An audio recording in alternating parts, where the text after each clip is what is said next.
इन सभी विद्यार्थियों का समुचित मार्गदर्शन करते हुए उनकी प्रतियोगिताओं का आयोजन किया गया और उनको आवश्यकता अनुसार जिस लेवल के थे उनको उन पर पुरस्कार भी दिलाया गया। इसके अनुसार पहले स्काउट का बात कर लेते हैं। इसमें 4 तरीके के पुरस्कार मिलते हैं। पहला होता है प्रथम सोपान, द्वितीय सोपान, तृतीय सोपान, चतुर्थ सोपान। इसका राज्य पुरस्कार, एक होता है राष्ट्रपति पुरस्कार। तो प्रथम सोपान और द्वितीय सोपान जो होता है वो हमारा विद्यालय लेवल पर होता है। तृतीय सोपान जो होता है वो हमारा जो है राज्य स्तरीय होता है, कह सकते हैं संभाग स्तरीय होता है। और राज्य पुरस्कार जो होता है वो राज्य स्तरीय होता है और राष्ट्रपति पुरस्कार जो होता है पूरा राष्ट्रीय स्तर पर होता है। जिसके अंतर्गत प्रथम सोपान में 15 विद्यार्थी सम्मिलित हुए और 15 के 15 ने अपना जो है प्रशिक्षण पास कर उत्तीर्ण हुए। द्वितीय सोपान में 11 विद्यार्थियों को पुरस्कार मिला। तृतीय सोपान में 9 विद्यार्थी को पुरस्कार मिला। राज्य पुरस्कार के अंतर्गत यहाँ पर 6 विद्यार्थियों को पुरस्कार मिला। राष्ट्रपति पुरस्कार के लिए 2 विद्यार्थियों का पंजीकरण कराया गया है, जिसकी टेस्टिंग बाद को होगी। डाइट में हमारा प्रथम सोपान में बच्चे पहले स्टार्टिंग में थे, 8 विद्यार्थी पार्टिसिपेट किए, 8 को पास डिक्लेयर किया गया। तब ये हमारे क्लास 3 से लेकर 5 तक के बच्चों के लिए होता है कब एंड बुलबुल। ये स्काउट एंड गाइड का छोटा विंग होता है, जिसके अंतर्गत भी प्रतियोगिताएं होती हैं और उनको प्रमाण पत्र दिए जाते हैं। उनका नाम होता है प्रथम चरण या कोमल पंख, द्वितीय चरण या रजत पंख, तृतीय चरण स्वर्ण पंख, चतुर्थ चरण हीरक पंख और गोल्डन एरो पुरस्कार मिलता है। जिसकी जो प्रतियोगिताएं भी विभिन्न स्तर पर की जाती हैं। पहला जो है प्रथम चरण और द्वितीय चरण जो है, तृतीय चरण तक जो होता है विद्यालय लेवल पर होता है। टीचर्स उनका कंपटीशन में बच्चे पार्टिसिपेट कराते हैं। जो बच्चे पास होते हैं उनको पास डिक्लेयर किया जाता है, उनको पुरस्कार दिया जाता है। चतुर्थ चरण जो होता है वो संभाग स्तर का होता है और जो एरो गोल्डन है वो राज्य स्तर का पुरस्कार होता है। इसके अंतर्गत प्रथम सोपान में 4, प्रथम चरण में 4, द्वितीय चरण में 7, तृतीय चरण में 14, चतुर्थ चरण में 3 और गोल्डन एरो में 2 बच्चों को पुरस्कार दिया गया है। बुलबुल का जो है उसमें हमारे 10 बच्चों ने बिगिनिंग की है। बुलबुल हमारा विंग जो नया स्टार्ट हुआ है उसके अंतर्गत जो है हमारे 10 बच्चे थे। 10 बच्चों ने प्रथम पंख या फिर प्रथम चरण कोमल पंख को पास कर लिया है। इसके जो आज हम कहते हैं कि आज का समय जो है वो साइंस एंड टेक्नोलॉजी का है। तो साइंस टेक्नोलॉजी को आगे बढ़ाने के लिए यहाँ के विद्यार्थियों के लिए विभिन्न कॉम्पिटिशन्स में पार्टिसिपेट कराया जाता है। जैसे कहते हैं कि राष्ट्रीय बाल वैज्ञानिक कार्यक्रम ये सरकार द्वारा चलाया जाता है। सबसे पहले यहाँ पर बच्चे जो है विद्यालय लेवल पर पार्टिसिपेट करते हैं। इसके बाद जो बच्चों का सिलेक्शन होता है उन बच्चों को हम जो है संभाग स्तरीय कॉम्पिटिशन में प्रतिभा कराते हैं। इसके अंतर्गत 12 बच्चे, भारत सरकार उन बच्चों को 10,000 रुपये का एक अमाउंट देकर उनका प्रोजेक्ट को एक प्रोटोटाइप प्रोजेक्ट बनवाकर प्रेजेंटेशन मंगाते हैं। अगर वो उनका प्रोजेक्ट सफल हो जाता है, पास हो जाता है, तो जाके उसको और भी जाके अगला अमाउंट होता है 1 लाख रुपए मिलता है, जिसके अंतर्गत वो पूरा प्रोजेक्ट को अच्छी तरीके से प्रेजेंट करते हैं। फिर जाके वो प्रोजेक्ट कहीं ना कहीं किसी संस्थान में जाकर उसको डेवलप किया जाता है, जिससे कि साइंस और टेक्नोलॉजी को आगे बढ़ाया जा सके। इसके अंतर्गत भी हमने 5 बच्चों का यहाँ पर प्रतिभा कराया। वाइल्ड विजडम क्विज एक चैलेंज कंपटीशन है, जिसके अंतर्गत हमने 60 बच्चों का प्रतिभा कराया। इनेसो राष्ट्रीय पृथ्वी विज्ञान ओलंपियाड जो कि जियोलॉजिकल सर्वे ऑफ इंडिया का द्वारा आयोजित किया जाता है, उसमें हमने जो है 6 बच्चों का प्रतिभा कराया। राष्ट्रीय साइंस दिवस जो 28 फेब को मनाया जाता है, उसमें भी हम बच्चों को पार्टिसिपेट कराया, कुछ कंपटीशंस कराई। इसके बाद जो है इन्वायरमेंटल डे, इन्वायरमेंट को सेव करना, इसमें गवर्नमेंट का एक पॉलिसी है मिशन लाइफ। इसमें आप लोगों ने सुना होगा एक पेड़ माँ के नाम, जो कार्यक्रम का आयोजन किया गया था, विद्यालय लेवल पे था और बाकी और क्षेत्रों में भी था। उसके अंतर्गत भी यहाँ पर जो है प्लांटेशन किया गया। Stem science, technology, engineering and mathematics को बढ़ावा देने के लिए जो है हम लोग मॉर्निंग असेंबली में हर महीने कम से कम 2 से 3 बार बच्चों को एक्सपेरिमेंट डाइस पर कराते हैं और बच्चे स्वयं एक्सपेरिमेंट करते हैं, उसको समझाते हैं, जिससे कि और बच्चे उसको सीखें। और एक्सपेरिमेंट के द्वारा जो निष्कर्ष निकलता है उसको बच्चों को बताएं। इसके बाद हमारा खेल कूद, जो बहुत ही इम्पॉर्टेंट माना जाता है कि खेल कूद बच्चे का हमेशा होता रहना चाहिए।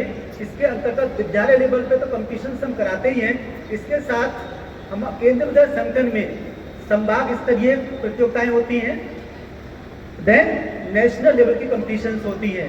इसके अंतर्गत पिछली सत्र में हमने 50 विद्यार्थियों के एक दल को प्रतिभाग कराया, जिसमें जो इवेंट्स थी कबड्डी, खो खो, शतरंज, टेबल टेनिस, तो जो और इसमें भी 3 कैटेगरी होती हैं, अंडर 14, अंडर 17, अंडर 19।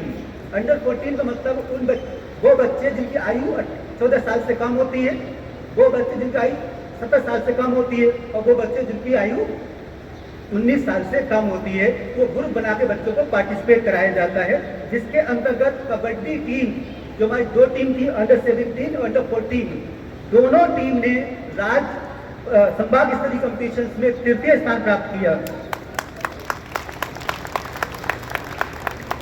इसके बाद जो बालिका टीम थी, जो गर्ल्स की टीम थी, उसने संभाग स्तर पर 2य स्थान प्राप्त किया। टेबल टेनिस में जो संभाग स्तरीय कॉम्पिटिशन हुई थी, उसमें पहले टीम इवेंट में हमारे 2 बच्चे थे, रौनक यादव और रोहन यादव, दोनों ने प्रथम स्थान प्राप्त किया था। और इंडिविजुअल इवेंट में रोहन यादव ने प्रथम स्थान, रौनक यादव ने 3य स्थान प्राप्त किया था। इसके साथ साथ कबड्डी में मास्टर अभय पटेल, जो कक्षा 11 के छात्र थे, उनको जो कहते हैं नेशनल टीम थी, राष्ट्रीय टीम के लिए चुना गया। इसके साथ रोहन यादव और रौनक यादव को टेबल टेनिस में स्टेट नेशनल टीम के लिए चुना गया, उन्होंने प्रतिभाग किया। पुस्तकालय किसी भी संस्थान का हृदय होता है। विद्यालय के पुस्तकालय में प्राथमिक स्तर से लेकर उच्चतर माध्यमिक स्तर तक की लगभग 16 से 71 पुस्तकें उपलब्ध हैं। इसके अतिरिक्त पुस्तकालय में 25 पत्रिकाएं, 3 समाचार पत्र जो हिंदी और अंग्रेजी के माध्यम से विद्यार्थियों को महत्वपूर्ण एवं अद्यतन सूचना प्राप्त करने में सहायता प्राप्त होती है। सूचना संचार प्रौद्योगिकी के क्षेत्र में विकास हेतु पुस्तकालय में पीएम श्री निधि के अंतर्गत 7 कंप्यूटर्स की व्यवस्था की गई है, जिसके माध्यम से विद्यार्थी ऑनलाइन संसाधनों का उपयोग कर सकते हैं। पुस्तकालय प्रक्रिया को सुगम, आधुनिक, यूजर फ्रेंडली बनाने हेतु ई ग्रंथालय सॉफ्टवेयर 4.0 में परिवर्तित किया गया है, जिसके माध्यम से विद्यार्थी ऑफलाइन एवं ऑनलाइन संसाधनों का सुगमता से उपयोग कर सकते हैं। विद्यार्थियों में पुस्तकों के प्रति प्रेम, पठन पाठन में रुचि आदि के वर्धन हेतु पुस्तकालय द्वारा विभिन्न गतिविधियों का आयोजन किया जाता है। इसी क्रम में पीएमसी कार्यक्रम के अंतर्गत इस सत्र में पठन वर्धन सप्ताह का आयोजन किया गया, जिसमें विभिन्न प्रतियोगिताओं का आयोजन किया गया। विद्यार्थियों के प्रोत्साहन हेतु पुरस्कार, प्रमाण पत्र इत्यादि की प्रदान किए गए। विद्यार्थियों में शैक्षिक विकास के साथ साथ मानसिक विकास हेतु समय समय पर उपयोगी पुस्तकें, परीक्षा संबंधी उपयोगी सामग्री इत्यादि का क्रय किया जाता है, जिससे विद्यार्थियों को विभिन्न प्रकार के संसाधनों का लाभ प्राप्त हो सके। विद्यालय पुस्तकालय का प्रमुख उद्देश्य विद्यालय में शैक्षिक वातावरण के साथ साथ रचनात्मक वातावरण को विकसित करना होता है, जो विद्यार्थियों के सर्वांगीण विकास में सहायक सिद्ध हो सकता है। इसके बाद जो हमारा एक कार्यक्रम होता है कि संभाग स्तर से प्रत्येक विद्यालय का संभाग स्तर के अधिकारियों द्वारा वर्ष में 2 बार निरीक्षण किया जाता है, इंस्पेक्शन किया जाता है। इसके अंतर्गत हमारे यहाँ विद्यालय में गत वर्ष 2 बार यहाँ पर भी जो है विद्यालय का एकेडमिक इंस्पेक्शन किया गया। शिक्षक सफलता शिक्षकों के संयुक्त प्रयास से भी मिलती है, जिनकी सर्वोच्च कला रचनात्मक अभिव्यक्ति और ज्ञान में आनंद जगाना है। हम भाग्यशाली हैं कि हमारे पास 36 शिक्षकों का एक कैडर है, जो अच्छी तरह से प्रशिक्षित, अनुभवी, समर्पित और छात्रों की बढ़ती आधुनिक पीढ़ी की मांगों को पूरा करने में सक्षम है।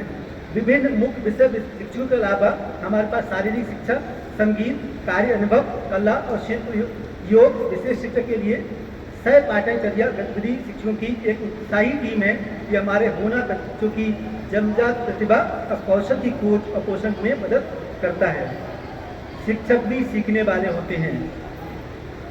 सभी शिक्षक अपडेटेड रहें, अपने आप को अपडेट करते रहें, या जो भी न्यू पेडागोजीज का आती हैं उनको लेकर बच्चों को पढ़ाएं, जिससे उनकी पढ़ाई रुचिकर हो सके। इसी संबंध में प्रत्येक वर्ष प्रत्येक टीचर को 50 घंटे की ट्रेनिंग करनी होती है और यह मैंडेटरी है। तो केंद्रीय विद्यालय शिवगढ़ के सभी शिक्षक प्रत्येक वर्ष 50 घंटे ट्रेनिंग लेते हैं और उस ट्रेनिंग से जो उनको ज्ञान अर्जन होता है उसका सही से उपयोग तो कक्षा अध्यापन के समय करते हैं।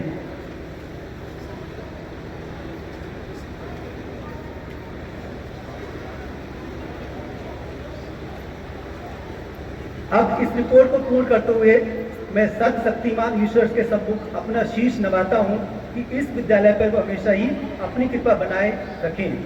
जय हिंद, जय केवीएस।